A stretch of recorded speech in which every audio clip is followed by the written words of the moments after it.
My name is Arch Conservative. My name is Linda Lefty. Welcome to Polar Politics. Our first topic tonight is education. Thanks, Linda. With teachers' unions now running our national education system, we can boast of record levels of underachievement, violence, and waste in our nation's public schools. I would not know, Arch. I went to Hotchkiss. But those public school teachers need our support. After all, they are cheaper than correctional officers. I suppose you would rather close the schools and build more prisons. Yes, I would. More of our children could be working to restore our nation's comparative advantage in industrial labor costs. Wouldn't you rather have your children out making money in the free market so we can keep jobs at home? And prisons are the most effective way to subjugate and control people who make me uncomfortable. Well, I like everyone so long as I don't have to sit next to them, and I don't have children.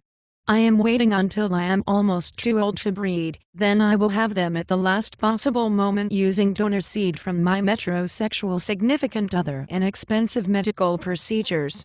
Then I will get a nanny and finally send them off to private boarding schools. Now let's talk about the war.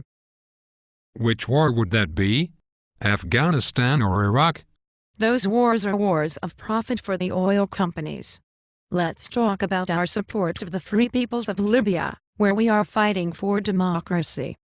Well, I think Libya has oil too, but that is not the point. We need to rid the world of an evil dictator. For once we agree. Neither of us care about oil. Let's pull out of those other places and concentrate on Libya. That is fine, but then we have to take Syria and Iran too. I don't like him in a yacht. I mean, really. Doesn't that guy own a tie? Besides, we already have our troops and equipment over there. We should just turn the whole region into a big shopping mall. Everyone likes shopping. Hold on there. We are not the cops of the world. We need to focus on growing our economy at home by nationalizing healthcare and expanding the welfare state. That will end the recession and relieve poverty, appeasing my upper-middle-class guilt. You did not seem to have a problem stepping over that homeless guy in the doorway of Starbucks this morning. Okay, now on to campaign finance reform. What is that? I have never heard of that issue. What are you talking about? Oh, nothing. Just forget I mentioned that. That is not an issue anymore.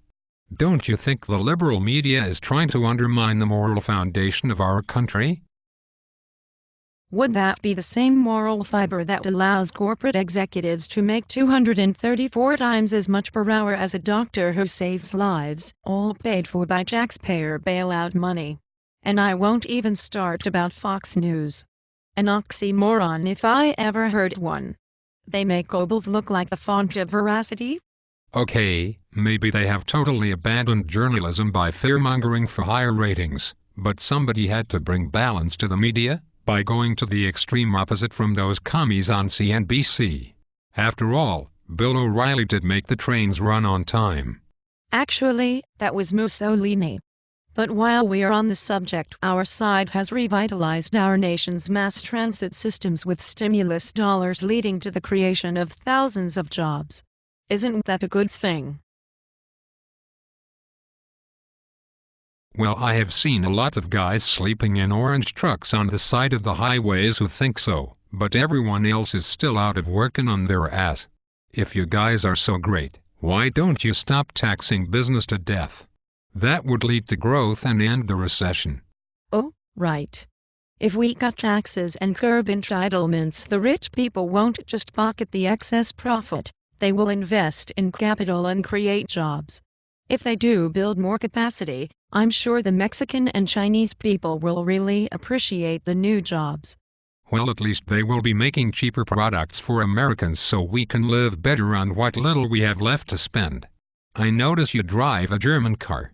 Don't you think it is important to support American industry? No, not really.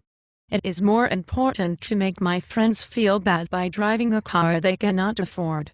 I am very concerned about the poor, but that does not mean I want to be poor. Don't you drive a BMW in summer in the Hamptons? Yes. We have a nice place on the shore. You should totally come by and spend some time there. We can go shooting skeet on our yacht. We have our own sushi chef right on board. His name is Yoshi. He makes a killer tuna roll. Oh, I love sushi, but I hate guns. Guns kill people and they should be banned. I would never shoot a gun because I do not believe in violence. We have to set a good example for our children. But you don't have any children, and your president recently invaded Pakistan to assassinate our evil enemy, and he is still bombing Libya. Guns are just tools and we have a constitutional right to own them. Well, that's true if you are a member of a well-regulated militia. Read the Second Amendment. Arch, I don't think the Founding Fathers envisioned mass manufacturing, rampant street crime, and your nutcase buddies running all over the backwoods of Michigan planning to overthrow the government. Oh yes, they did. Linda, the Supreme Court said so. And speaking of cool guys shooting people, how about those Navy SEALs? They are the best of the best. You know, I was in Navy SEAL training when I was in the service, but I washed out in Hell Week because a telephone pole landed on my big toe. It really hurt. Arch, the only telephone pole you ever saw up close was the one you hit with your car last week when you got your DWI. By the way, how is your prescription drug addiction these days? Okay, that's it for tonight's show. Thanks for tuning into Polar Politics. Well, Linda, at least we agree on the important things, like driving up the national debt so long as it is for our own pet causes.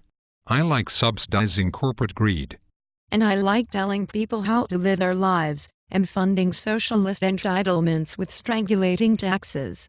What else can we agree on, Arch? That there is plenty of room for effort, German car driving, yacht owning elites at both extremes of our political system.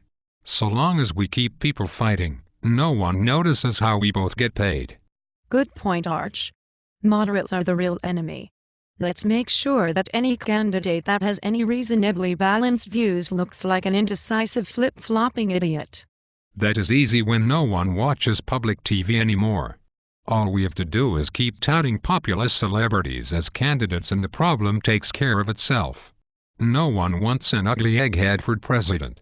Good-looking people with simple minds always make better candidates. Thanks for watching. And remember, if you make less than $100,000 a year, we want your vote, but please don't drive through our town or you will be pulled over. Oh my God, did you really say that? That was wild. Wild stuff. Hey, are we stopping for drinks after work? Arch, you are married and I said I don't want that anymore. For God's sakes, leave it alone and go home to your wife.